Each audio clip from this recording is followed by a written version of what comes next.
Hello hello hello. जय भीम साथियों, जय भीम। आवाज़ नहीं आ रही, क्या बात है? सुस्त हो गए, थक गए? अभी आपको नेशनल कोऑर्डिनेटर ने अच्छी बातें बताई, उसके बाद तो आपके अंदर और जाना जानी चाहिए।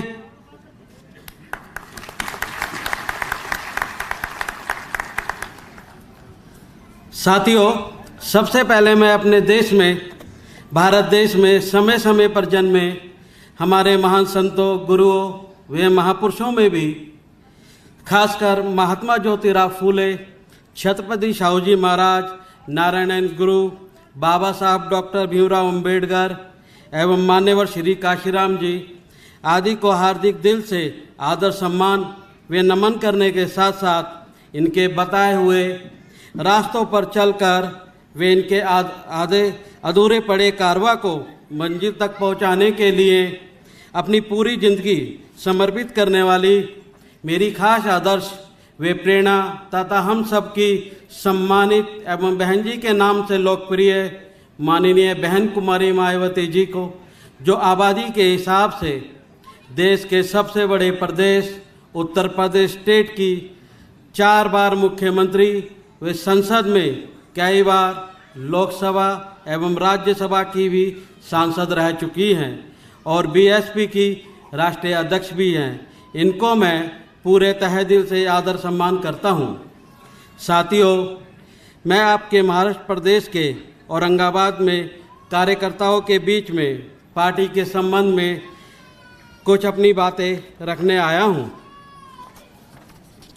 वैसे आप लोगों को यह मालूम है कि बीएसपी पूरे देश में, विशेषकर यहाँ जातिवादी व्यवस्था के शिकार करोड़ों अपने दलितों, आदिवासियों, पिछड़े वर्गों एवं अन्य उपेक्षित वर्गों की तथा सर्व समाज में से गरीबों के हितों के लिए भी बनी एकमात्र अपनी सर्वजन हिताय व सर्वजन सुखाय की पार्टी है, जिसे पार्टी के लोग यूपी की तरह देश के अन्य राज्यों में अभी तक कामयाब नहीं बना पाए हैं, जिसमें आपका महाराष्ट्र स्टेट भी शामिल है।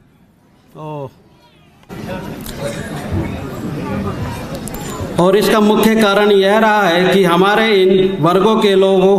यहाँ बाबा साहब डॉक्टर भीमराव अंबेडकर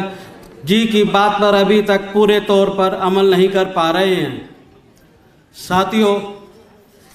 अभी 6 दिसंबर आने वाला है, जिसमें बाबा साहब डॉक्टर भीमराव अंबेडकर जी की पुण्यतिथि है। साथियों, बाबा साहब डॉक्टर भीमराव अंबेडकर जी के मिशन को आगे बढ़ाने का काम मान्यवर श्री काशीराम जी ने किया और उसी काम को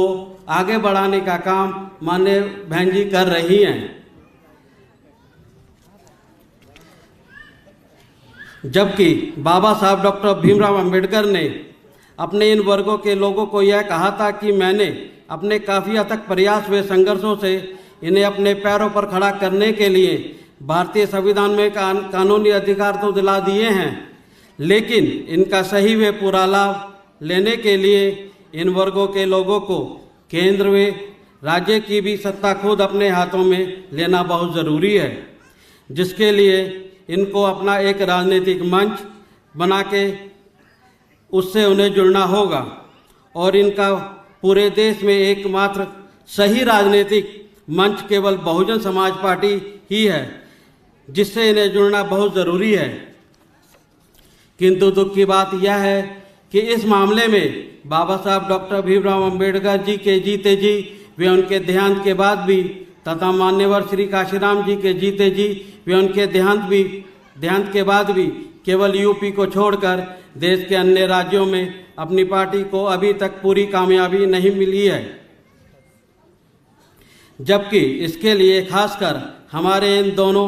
महापुरुषों ने इन वर्गों के लोगों को संगठित करने व एक राजनीतिक मंच पर लाने में कोई कमी नहीं छोड़ी है और अब इस कार्यों में इनके बताए हुए रास्तों पर चलकर माननीय बहन जी पूरी जी जान से लगी हुई हैं, क्योंकि ऐसा किए बिना अर्थात इन वर्गों को बीएसपी से जोड़े बिना हमारी पार्टी केंद्र व राज्यों की सत्ता प्राप्त नहीं कर सकती और यही हालात हमें यहाँ आपके महाराष्ट्र प्रदेश में भी देखने के लिए मिल रहा है। इसके साथ ही यहाँ मैं यह भी कहना चाहूँगा कि जब तक केंद्र व राज्यों में तथा यहाँ आपके महाराष्ट्र प्रदेश में अधिकतर समय कांग्रेस, भाजपा, शिवसेना व एनसीपी जैसी जातिवादी व पूंजीवादी पार्टी की सरकारें चलती रहेंगी तो तब तक यहाँ जातिवादी व्यवस्था के शिकार अपने इन वर्गों के लोगों का सही विकास व उत्थान नहीं हो सकता और ना ही इन्हें भारतीय संविधान में मिले खासकर आरक्षण व अन्य सुविधाओं का पूरा लाभ नहीं मिल सकता है। इतना ही नहीं बल्कि अब तो केंद्र व राज्यों की भी सरकारें अपनी जातिवादी मानसिकता के तहत चलकर अपने ज़्यादातर सरकारी कार्य प्राइवेट सेक्टरों को देकर इनके आरक्षण को धीरे धीरे खत्म करने लगी हैं। साथियों, आरक्षण धीरे धीरे कैसे खत्म हो रहा है इसका मैं आपको एग्जाम्पल के तौर पे बताता हूँ। सरकारी नौकरियां तो ये भर्तियां निकालेंगे नहीं और काम प्राइवेट लोगों को देते जाएंगे। जब काम ये प्राइवेट लोगों को देते जाएंगे और भर्तियां करेंगे नहीं तो आरक्षण अपने आप धीरे धीरे खत्म होता जाएगा और आप लोगों को पता भी नहीं लगेगा कि जो भारतीय संविधान में बाबा साहब डॉक्टर भीमराव अम्बेडकर जी हमें आरक्षण की सुविधा दे के गए हैं, इस केंद्र में राज्यों की मनुवादी सरकारें अपनी सरकारी कामों को प्राइवेट आदमियों को देके उस आरक्षण को धीरे धीरे समाप्त करते जा रहे हैं और इसका हमें पता भी नहीं लगेगा और आरक्षण धीरे धीरे समाप्त हो जाएगा। इस सब से बचने के लिए आप सब लोगों को बहुजन समाज पार्टी के साथ जुड़ना बहुत ज़रूरी है। इसके साथ साथ आप लोगों को यहाँ से जाने के बाद अपने लोगों को समझाना है कि बहुजन समाज पार्टी के साथ जुड़ना क्यों ज़रूरी है। और यह बात मैं इसलिए भी कह रहा हूँ क्योंकि प्राइवेट सेक्टर में इन वर्गों के लिए अभी तक कोई भी आरक्षण की व्यवस्था नहीं की गई है। इसके साथ ही ऐसी सरकारों के चलते ना ही इन पर अन्याय अत्याचार बंद हो सकते हैं। इसके अलावा ना ही यह सर्व समाज में से खासकर गरीबों, मजदूरों, बेरोजगारों, किसानों, कर्मचारियों, छोटे व्यापारियों एवं अन्य मेहनतकश लोगों का भी विकास में उत्थान हो सकता है। और अब मैं आप लोगों से यही कहना चाहता हूं कि यदि आप लोग यहाँ अपने महाराष्ट्र प्रदेश में खासकर अपने दलित, पिछड़े हुए अन्य उपेक्षित वर्गों का हर स्तर पर सही विकास में उत्थान आदि करना चाहते हैं और साथ ही इन पर आए दिन हो रहे अन्याय अत्याचार से भी इन्हें निजात दिलाना चाहते हैं तो फिर यहाँ आप लोगों को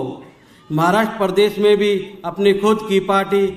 यानी कि बीएसपी की हर मामले में मजबूत बना के इसे सत्ता में जरूर लाना होगा। और इसके लिए अपनी पार्टी के लोगों को खासकर यहाँ दलितों, आदिवासियों, पिछड़ों एवं अन्य उपेक्षित वर्गों के लोगों को भाईचारे के आधार पर बीएसपी में जोड़कर अपनी पार्टी के जनाधार को बढ़ाना होगा,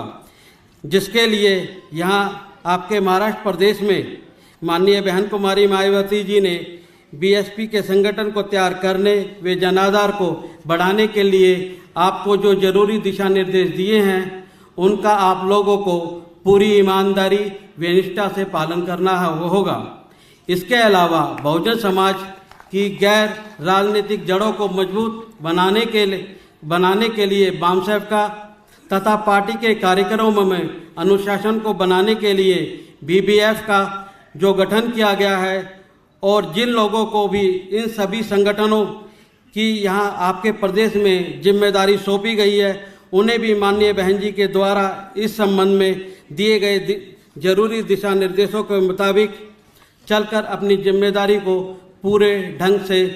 निभाना है। साथ ही इन सबको कैडर कैंप के जरिए इन सभी संगठनों के संबंध में पार्टी की मूवमेंट के बारे में तथा इससे जुड़े पदाधिकारियों एवं कार्यकर्ताओं के कार्यों के बारे में भी जरूर बताना है। लेकिन इन सभी संगठनों में आपको 50% पदाधिकारी नौजवानों को भी जरूर रखना है। साथ ही उन्हें बीएसपी का सदस्य भी जरूर बनाना है। इसके साथ साथ मैं आपको यह कहना चाहूँगा कि बीएसपी को कमज़ोर करने के लिए आपके प्रदेश में यहाँ विरोधी पार्टियाँ जो आए दिन किस्म किस्म के हथकंडे अपनाती रहती हैं,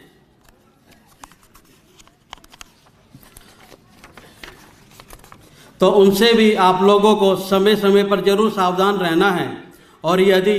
आप लोगों ने इन सभी बातों पर सही से अमल कर लिया और यहाँ अपनी पार्टी के जनाधार को बढ़ा लिया, तो आप लोग अपने प्रदेश में भी उत्तर प्रदेश की तरह यहाँ अपनी पार्टी को सत्ता में जरूर ला सकते हैं। इसके साथ साथ यहाँ मैं आप लोगों को यह भी अनुरोध करता हूँ कि आपके प्रदेश में जब भी यहाँ विधानसभा का आम चुनाव होता है तथा देश में लोकसभा का भी आम चुनाव होता है, तो उसमें आप लोगों को अपनी पार्टी का जरूर अच्छा रिजल्ट दिखाएंगे। साथ ही अपनी पार्टी को सत्ता में लाने का पूरा प्रयास करेंगे, क्योंकि अपनी पार्टी को सत्ता में लाने के बाद ही यहाँ आप अपने लोगों की सामाजिक एवं आर्थिक स्थिति में सही बदलाव ला सकते हैं। साथ ही इनको जुल्म जाति से भी छुटकारा मिल सकता है। इन्हीं जरूरी बातों के साथ अब मैं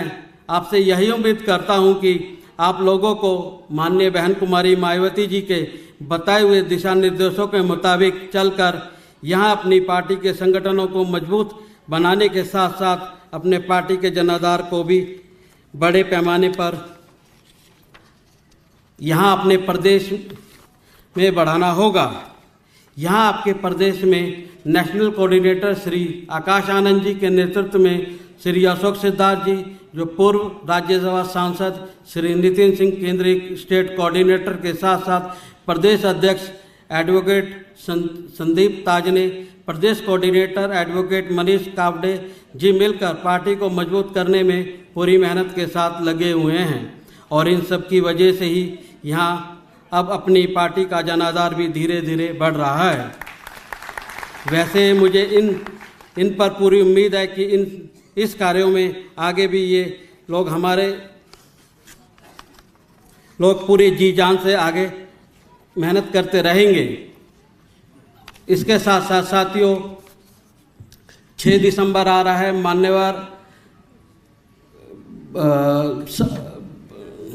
बाबा साहब डॉक्टर भीमराव अंबेडकर जी की पुण्यतिथि है।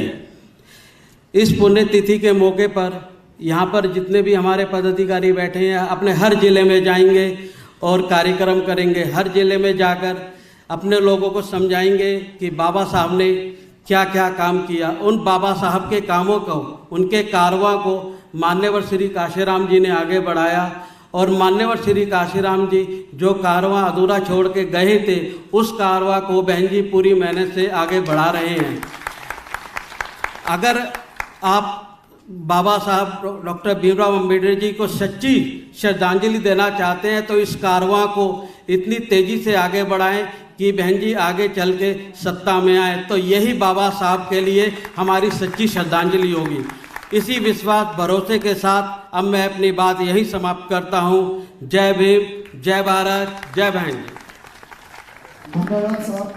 यानंतर आभार प्रदर्शन जिल्हाध्यक्ष समाधान जाधव